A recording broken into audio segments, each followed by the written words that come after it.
What is going on, my friends? Bill DeWeese here, pro voiceover talent and voiceover career coach. Earlier this week, I was working with a student doing a one-on-one session.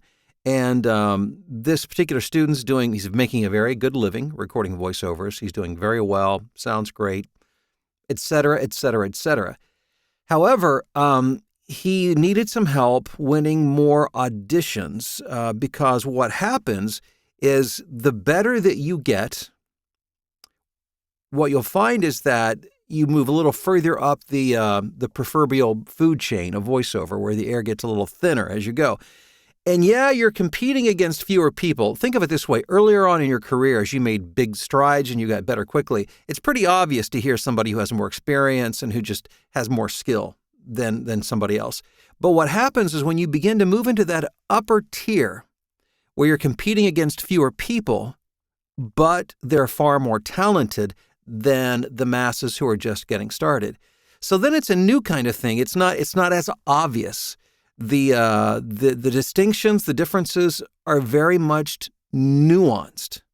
And so you have to begin to think in a different way as you begin elevating yourself into this more competitive environment, where it might just be you and 2, 3, 4, 5 other people, but everybody you're auditioning against, they're very good.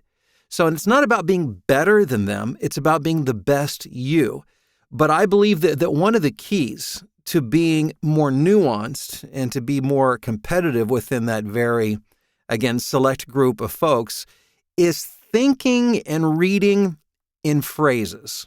Let me give you an example of what I'm talking about. I'll put this up on the screen here so you can see it. This is an audition I was working on earlier this morning.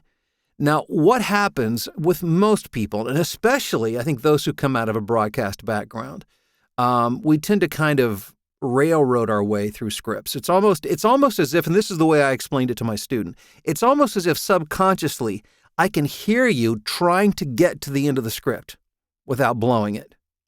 It's like you're reading something, but you're not really thinking you're not in the moment. You're already thinking towards the end. You're getting to the next phrase. And if you come from a broadcast background where you're on the clock all the time and you're trying to squeeze 40 seconds of copy into a 30-second window of time, obviously you're going to develop those kind of habits. But here's the script, and let me read through it to give you an example of how I often hear it from those who kind of come from a broadcast background and who aren't really in the moment, but really working subconsciously even toward getting to the end of the script. Do you remember the moment it took hold of you, lighting your imagination, and how the world instantly became an expansive opportunity? It certainly wasn't simple, but it was clear. Your passion found you. Okay, now what I want to encourage you to do is begin to think in phrases, sentences, thoughts, and don't mentally allow yourself to get ahead to the next thought until you have read, visualized, and acknowledged the thought that you're expressing. In my mind, one little trick I use is that I mentally imagine that I'm changing the focus of my mind, the focus of my vision from one person to another as I change the thought, and then to another, because it allows an acknowledgement that I'm moving from one thought to the next. So visualization is a really powerful tool when it comes to voiceover, but let me go through this again. Let me show you how I would approach it in that way. Do you remember the moment it took hold of you? Lighting your imagination, and how the world instantly became an expansive opportunity. It certainly wasn't simple, but it was clear. Your passion found you. Okay, so again, I didn't railroad through it. I just took it one sentence, one phrase at a time. I focused and acknowledged that thought. You have to speak in such a way that you acknowledge what you're talking about. Remember, you're not just reading words on a page. You are communicating ideas and concepts, and the listener has to believe that you actually understand that you are seeing that you are acknowledging and seeing the same thing that the picture that you're trying to paint for them as well. So let me read through it one more time. Now notice I'm not just going from one line to the next. I'm really trying to focus on staying in the moment of that line, that phrase, that thought. Do you remember the moment it took hold of you?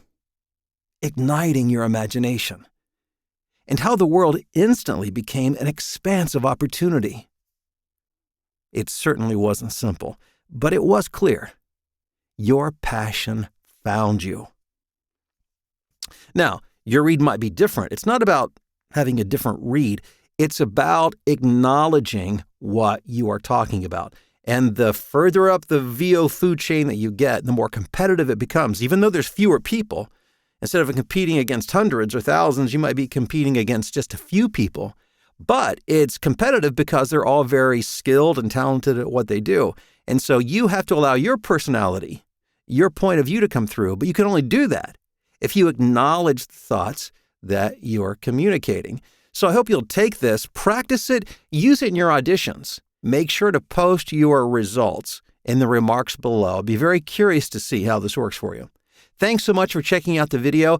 If you are prepared to really learn the voiceover business, not just how to read a script, but how to build a career, I want to encourage you to look below in the description. There is a link to a website, canyoudovo.com. Sign up for your free discovery call to learn more about my extensive, expansive voiceover blueprint training program, some refer to as VO University. Hope to work with you soon. Thanks for watching the video. I hope you'll like, share, subscribe. We'll talk soon.